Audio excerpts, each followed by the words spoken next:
Boa noite, senhoras e senhores. No ar, mais um programa, Leitura de Quinta. Sempre às quintas-feiras aqui, alegrando a sua vida, mostrando possibilidades de conectividade. Nós somos a Companhia Máscara de Teatro, estamos na cidade de Mossoró, no Rio Grande do Norte, para o mundo. E hoje nós vamos receber uma pessoa que eu digo que ela é multicolorida. Você já deve saber quem é. Só por esses já sabe quem é. Eu estou falando do Christian de Saboia, que breve já está aqui conosco, batendo um papo, e lindo, junto com a Luciana Duarte, um trecho, um pitaco do Lima Barreto, tá certo? E aí vai também conversar conosco, essa experiência que ele teve no tablado lá no Rio de Janeiro. Ele que é carioca de Tibau, ele é carioca de Natal, ele é carioca do mundo, né? Enquanto todos se arrumam, nós vamos chamar a cortina e vamos começar hoje nossa leitura de quinta. Obrigado pela presença, obrigado por curtir, dá o like, aperta aí o like, que é importante, ativa o sininho, convida as pessoas, compartilha, que vai começar agora. Mais um, para você, com você, mais uma leitura de quinta. É um engano supor que o povo nosso só tenha superstições com sapatos virados, cantos da coruja, e que só haja na sua alma crendices em feiticeiros, em cartomantes, em rezadores e coisas e tais. Não. O povo ele tem dessas superstições, além dessas superstições, outras muitas, uma outra natureza, até singular, partilhada até com as demais por pessoas com certo avanço mental.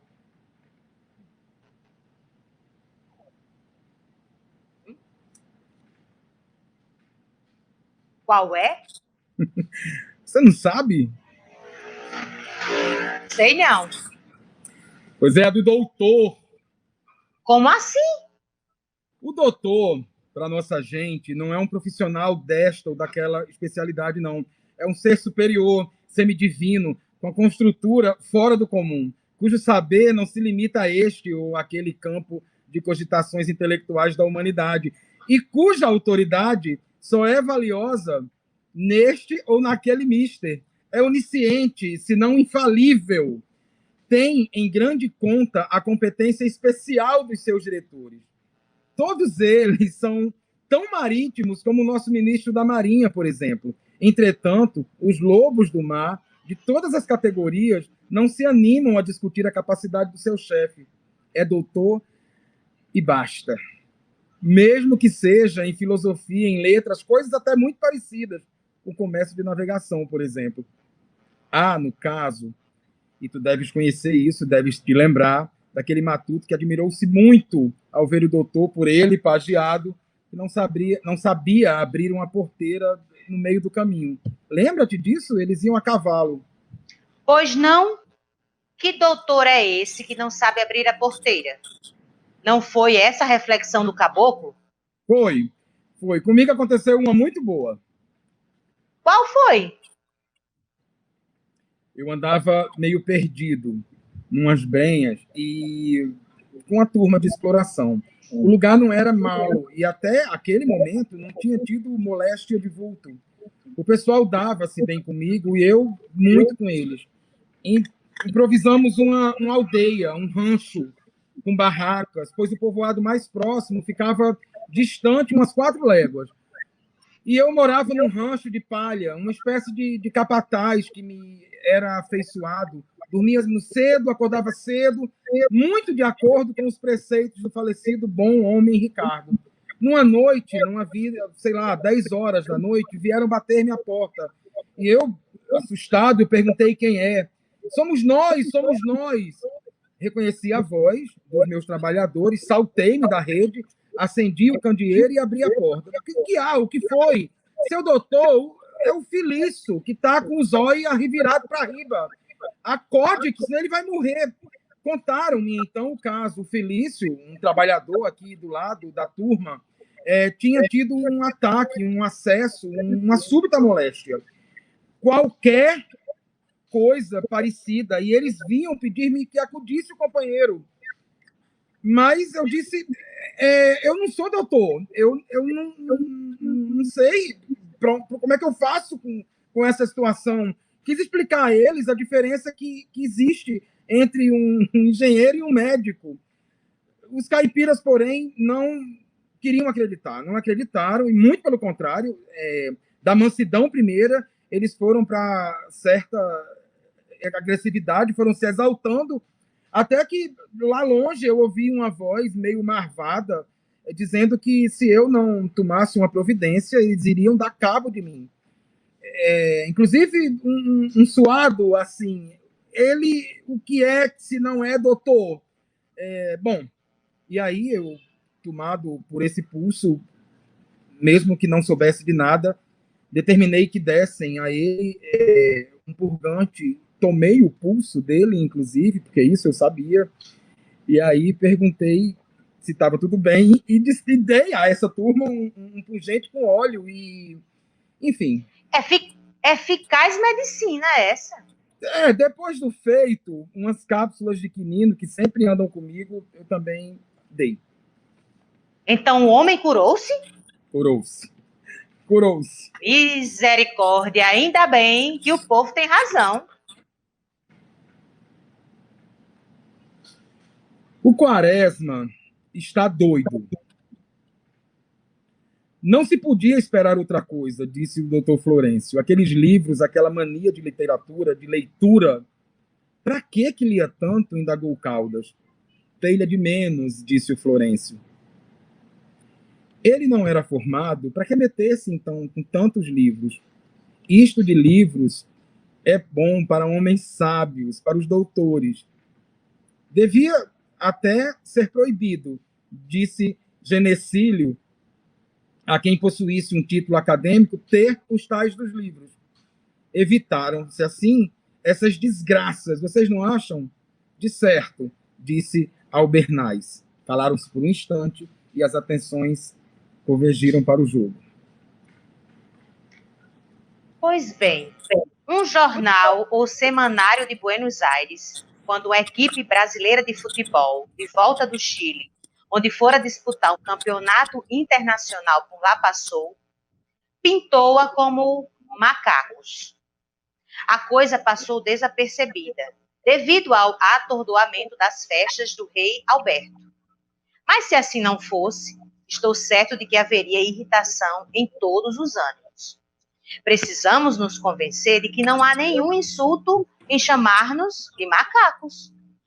O macaco, segundo os zoologistas, é um dos mais adiantados exemplares da série animal. E há mesmo competências que o fazem, se não pai, pelo menos primo do homem. Tão digno totem não nos pode causar vergonha. A França, isto é, os franceses, são tratados de galos, e eles não se zangam com isto. Ao contrário, o galo gaulês, o Chantecler, é motivo de orgulho para eles. Entretanto, quão longe está o galo na escala zoológica do macaco? Nem mamífero é? Quase todas as nações, segundo lendas e tradições, têm parentesco ou se emblemam com animais.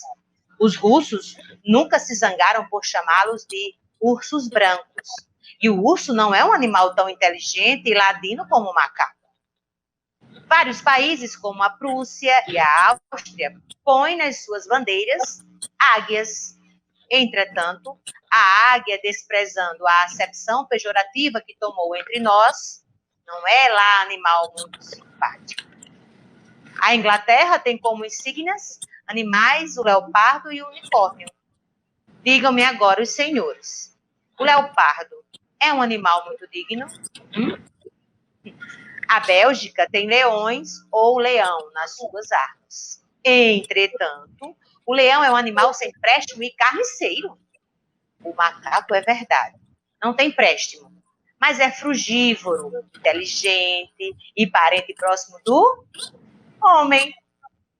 Não vejo motivos para zanga nessa história dos argentinos chamar-nos de macacos. Tanto mais que nas nossas próprias histórias populares, nós demonstramos muita simpatia por este endiabrado animal. Tem um texto aqui para ler, mas eu queria pedir permissão para fazer do meu jeito, porque